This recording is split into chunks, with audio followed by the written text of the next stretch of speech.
सफर में धूप तो होगी, जो चल सको तो चलो। सभी हैं भीड़ में, तुम भी निकल सको तो चलो। यहां किसी को कोई रास्ता नहीं देता, मुझे गिराकर अगर तुम संभल सको तो चलो।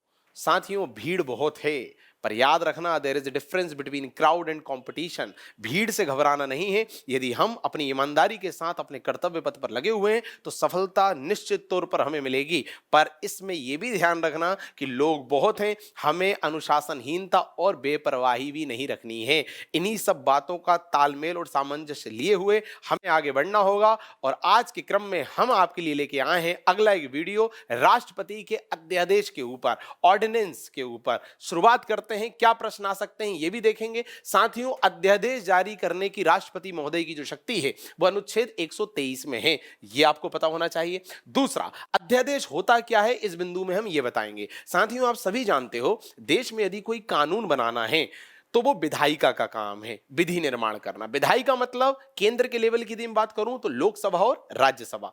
तो लोकसभा राज्यसभा देश के लिए कानून बनाती है, मतलब विधि बनाती है। पर सोचिए, यदि लोकसभा राज्यसभा का सत्र नहीं चल रहा हो, यदि, और देश की सरकार को अर्जेंसी में किसी कानून की जरूरत है देश को आगे बढ़ाने के लिए, तब क्या करेंगे? तब देश की सरकार, तब हमारे प्रधानमंत्री और उनकी मंत्रिपरिषद जाती है राष्ट्रपति महोदय के पास और वो बोलते हैं कि भैया, हमें देश को आगे बढ़ाने के लिए एक कानून की जरूरत है, पर चूंकि सत्र नहीं चल रहा तो हम कानून कहां से बनाएं, अतः आप कुछ कीजिए। तो उस समय, उस इमरजेंसी में राष्ट्रपति महोदय जो करते हैं उसे कहा जाता है अध्यादेश। तो अब देखिए, शुरुआत करते हैं कि संसद का सत्र ना रहने पर, सत्र नहीं है अभी संसद का, सरकार को कानून की जरूरत हो तो मंत्रिपरिषद की सलाह पर राष्ट्रपति इसे जारी करते हैं। किसे? अध्यादेश को। तो मंत्रिपरिषद जाके बोलती है कि कुछ करो, तो राष्ट्रपति महोदय एक अध्यादेश जारी कर देते हैं। अब यह अध्यादेश क्या होता है ये देखिएगा। इसका जो प्रभाव है साथियों, जो अध्यादेश होता है वो बिल्कुल कानून के जैसा ही होता है। जो कानून सरकार देश में लागू करना चाह रही है उसी को अध्यादेश बोल के वो अनाउंस कर देते हैं, लागू कर देते हैं। ठीक, बट कानून और उसमें अंतर क्या होता है? कानून को पास कराना पड़ता है, ये बिना पास कराए लागू हो गया, अतः इसे कभी ना कभी तो पास कराना पड़ेगा। तो देखिए, इसका प्रभाव संसद सत्र शुरू होने के, मतलब जब भी बैठक शुरू हो उसके 6 सप्ताह तक रहता है। मतलब भैया, बैठक शुरू हो गई तो अब 6 हफ्ते के अंदर उसे पास करा लो, तभी तक इसका प्रभाव रहेगा। और इसके पहले भी मंत्रिपरिषद यदि राष्ट्रपति जी से कह दे कि भैया आप तो वापस ले लीजिए उसे, तो अध्यादेश को वापस भी लिया जा सकता है। अच्छा, यदि हम बात करें कि इसकी अधिकतम अवधि कितनी होती है, तो साथियों, अध्यादेश जब जारी होता है तो उसकी अधिकतम अवधि होती है 6 माह 6 सप्ताह। ये एग्जाम में आ सकता है। 6 माह 6 सप्ताह क्यों? क्योंकि इस अध्यादेश कब लाया गया? जब सदन या संसद सत्र में नहीं है। और आप सभी जानते हैं कि सदन या संसद सत्र में ना रहे ऐसा मैक्सिमम 6 महीने के लिए होता है।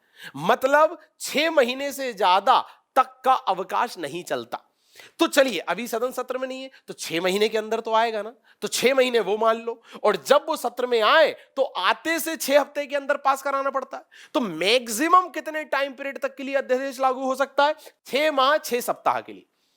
तो यदि प्रश्न आए कि संसद सत्र शुरू होने के कितने दिन के भीतर उसे पारित कराना पड़ता है, तो आंसर लगाइएगा 6 सप्ताह। पर इसकी अधिकतम अवधि कितनी हो सकती है, तो आंसर लगाइएगा 6 माह 6 सप्ताह। ठीक, अगला, अध्यादेश के जरिए संशोधन नहीं किया जा सकता। साथियों, यदि केंद्र सरकार किसी भाग में, संविधान के किसी हिस्से में संशोधन करना चाहती है और उसके लिए वो राष्ट्रपति महोदय के पास जाए कि अध्यादेश ले आइए, तो उस पे अध्यादेश कभी नहीं आता। ये बात ध्यान रखिएगा साथियों। और ये अध्यादेश संसद की अधिकारिता वाले विषय पर ही लाया जा सकता है। संसद की अधिकारिता मतलब वे विषय जिसमें कानून बनाने का अधिकार केंद्र सरकार को है, केवल उन विषयों पर अध्यादेश लाया जा सकता है। क्लियर? तो ये थे अध्यादेश से संबंधित जरूरी बिंदु। क्या क्या देखा हमने? अध्यादेश किस आर्टिकल में है, तो आर्टिकल 1, 2, 3 में है। दूसरा, अध्यादेश कौन जारी करता है? राष्ट्रपति महोदय जारी करते हैं। तीसरा, किसकी सलाह पर? मंत्रिपरिषद की सलाह पर। चौथा, मैक्सिमम अवधि कितनी होती है? 6 माह 6 सप्ताह। पांचवा, सत्र शुरू होने के कितने दिन के भीतर इसे पारित कराना पड़ता है? 6 सप्ताह के भीतर। इसके अलावा ये किस चीज के लिए नहीं लाया जा सकता? संशोधन के लिए नहीं लाया जा सकता। और साथ ही ये केवल संसद की अधिकारिता वाले विषयों पर ही लाया जा सकता है, राज्य के विषयों पर नहीं लाया जा सकता। और जाते जाते एक बात और सुन लीजिए कि राज्य के विषय मतलब राज्य सूची के विषय पर भी ये लाया जा सकता है, पर केवल कब? जब आपातकाल या राष्ट्रपति शासन लगा हो, क्योंकि उस समय जो राज्य के विषय है वो भी केंद्र के कंट्रोल में आ जाते हैं। केवल उस समय ये राज्य की सूची के विषय पर भी लाया जा सकता है। बहुत बहुत धन्यवाद।